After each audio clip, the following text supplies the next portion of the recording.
right. So, another great Q&A question we had today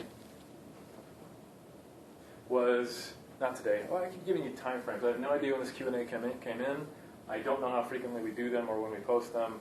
Berto just sends me, hey, talk about this, and I do my thing. So, one of these many questions we've had is about abdominal training. I get this question a lot because I think there's a lot of mixed messages going on in the fitness community. We have abdominal training from a quote-unquote functional standpoint, and then we have quote-unquote hypertrophy training for the abs, and then you have kind of the old school approach to just do shit tons of abs all the time, and that it actually may help burn belly fat. So I think there's a lot of these hybridized messages going around, and even in the literature, there's confusions about how to train abs. There's a number of articles coming out saying, hey, we don't want to be doing all this spinal flexion. There's a limited number of times those vertebrae can do that, and you're going to mess up your back. And then another lit review that says, hey, there's no reason we can't do some flexion of our abdominal wall, especially if you have goals for developing muscular strength there. So I love these topics where there's a lot of confusion and people are just sitting there scratching their heads because it keeps pointing to the main thing you guys always need to remember is it's not black and white. And that always you need context, and it's different for every situation, okay? It's not rules. There are no rules to this stuff, okay? It's all about knowing how to apply tools. Hey, it ain't rules, it's tools. I'm going to copyright that. I'm going to make $1 million. I lost my pen. It was red, if you guys have seen it. We're going to go ahead and use green, even though I already wrote down abdominal training in red, and the pen's dying. But anyway, so abdominal training. First off, let's talk about what the heck are the abs, and do they work in isolation? Can we isolate them? Should we isolate them? And what is the purpose of training?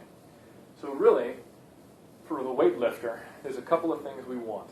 Okay, we want to have, if you were just purely talking about strength and doing the weights, we want to have a solid core that is going to prevent us from being hurt. Okay, and when we do a squat. A great question I always ask people is, what do you want the spine to be doing?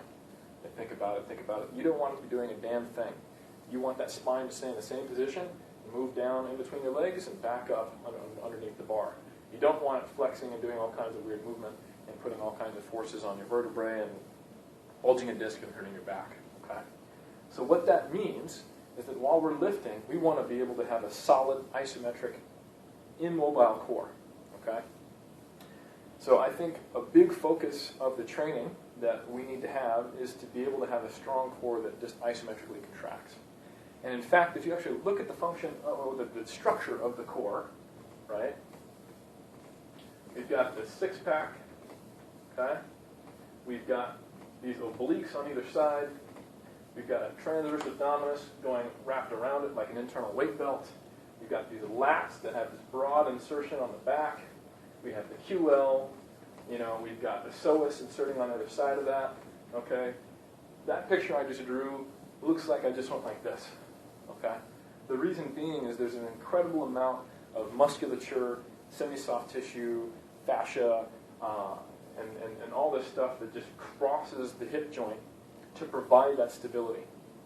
And what this tells me is we need both some mobility, but also a whole lot of rigidity and the ability to transfer force from the legs through the core into the bar, for example, when we do a squat, okay?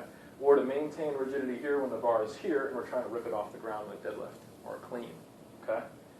So, the point being there is that we don't want the core to move a whole lot in our compound movements. And the way to train that is by doing compound movements. So there is some truth to the idea that doing a whole lot of barbell-heavy, full-body movements is going to train your core. And I would say for a lot of people, especially if they're just primarily interested in moving heavy weights, unless you start to see some weakness in the spine, during a squat, like if you lose it because you get too much flexion here, or you lose it because you get flexion here, or you can't keep the bar in the same path vertically, then yeah, you might need to do some core training. And the best kind of thing to do is other barbell compound movements, like a good morning, where the bar is displaced even more, and you have to train to keep your back flat. And that might mean going lighter. It might mean using a reduced range of motion. Or if you look at some of the Chinese weightlifters, when they're worried about losing their they're clean with their snatch that way. There's a video of one of the best 77 kilo guys doing bends with, I believe he's got like just 40 kilos on the bar, something like that. And just getting his body the ability to laterally flex a barbell in that specific movement. So, sure, there should be some movements that should be there to challenge, you losing the bar. But remember, the goal is to create rigidity. So it's not about getting a lot of reps or doing full range of motion, all that stuff. It's about what's the goal of your training. And I would say we want to have a strong, rigid core during compounds. Okay? Now, if you have specific issues with this, sometimes you can do things like a Pallof press or a plank. Feel free to use Google or YouTube to find out what those are. But basically, they are anti-movements. It's either anti-rotation or anti-flexion, or just an isometric hold against gravity. That's the kind of thing where you train the core to be static, holding a position while you do something else. Okay? Now, all my bodybuilder brethren out there, we also like to have a nice set of abs. Okay? You see it the whole time during the show. It can be the difference between a win and a loss. Now, I will tell you this, is that for some people, just meeting this goal achieves this. Okay? Development. Because, like I said, the structure and the function follow one another. So that means if you've got this massive structure that's designed just to keep rigid against weights, the best way to train it, or its natural way of being trained, I guess I should say, is doing anti-movement movements, right? So, personally, I almost never train my core, except when my Olympic weightlifting coach makes me do it. And I have probably my best body part is my abs. And some people are the exact opposite. For example, Berto has relatively small abs, and I think he would benefit from some direct training. So from a development standpoint, it comes down to kind of that insertion, detachment, and belly shape and size and all that. Do you have tendinous inscriptions? And no, you can't add more packs than you have. You got a 4-pack, you got a 4-pack, that's it. Get leaner, see it better. But you may be able to increase individual size of different muscles in the core. And from a development standpoint, is it something you need to work on? Are they perfectly well developed from here? If so, don't need to spend too much time on it. But if you are weak in the abdominal area, and not just because you're overweight, once you get lean is when you can tell this, then you train them like any other muscle group. So I would suggest 1 to 3 times a week, depending on the program you're on. Okay? Rep range of anywhere from, say, 5 to 15. Okay? And the amount of volume that's somewhere between, 30 for beginners up to like 90 reps for advanced for each one of those sessions you're training it. It's not any different than any other muscle. It's not something you train every day. It's not something that recovers super fast. It's not something that responds to really high reps. It's a muscle, there's some thought that maybe you train the stabilizers differently than the main activators, but what people are seeing is going to be our external prime movers. So those you're going to train like any other external prime mover. So for development, now we want to think about, okay, what movements do we actually want to do? And that's where your things like crunches or weighted heavy crunches, leg raises, and then your things like your chops and your rotations. Okay? Because those are the main prime movements that your core is going to create. Some kind of rotation, some kind of flexion downwards, and then the same thing, flexion coming up from the bottom up.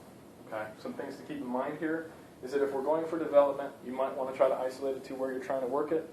So try to avoid getting a lot of flexion here, and try to get the whole pelvis to come up. So we're not doing a hip flexor raise, we're doing a hips and leg raise. Okay? I love reverse sit-ups on like an incline, holding here, and then just trying to move the whole hip joint up, kind of going vertebrae by vertebrae up and bringing the knees closer to my chest. Hanging leg raises if you're strong enough and you can prevent from rocking and swinging. Weighted crunches, machine crunches, and then kind of cable rotation type of thing. Okay? But that's more for development, trying to hit the obliques, and the abdominal wall. But mainly, you have to think about the main goal of the abs is to create a rigid torso during compound lifting. It's going to make up the bulk of our work in the gym. And considering that they get trained doing that, it may take care of this. Okay? And then the method, this really shouldn't be 3, it should be more like 2A. And the way you go about training for development looks a little different than your kind of functional core work that is more structured around the compound movements. Okay? So let's bring it in a little bit, kind of see what we're talking about here. So abdominal training. Main thing we want is a spine that does not move when we do heavy compound lifts and doesn't leave us at risk. And then from a development standpoint, they're like any other body part. If they're weak on you or if they need more work, you can train them 1 to 3 times a week, 5 to 15 reps per body part, per rep, per set, and then 30 to 90 reps per session. And that's obviously going to be the range that makes sense for the program you're on, your development level, your goals, and your training cycle. So there's not a right or wrong answer there, it just depends. And then when we're doing that development work, that's when it starts to make sense to do more of the traditional kind of flexion and rotational and hip flexion movements, and try to avoid getting dominance from the hip flexors, using momentum, and make sure you feel it where you're trying to train it. Okay? So that's abdominal training in a long nutshell, and this is 3DMJ, signing out.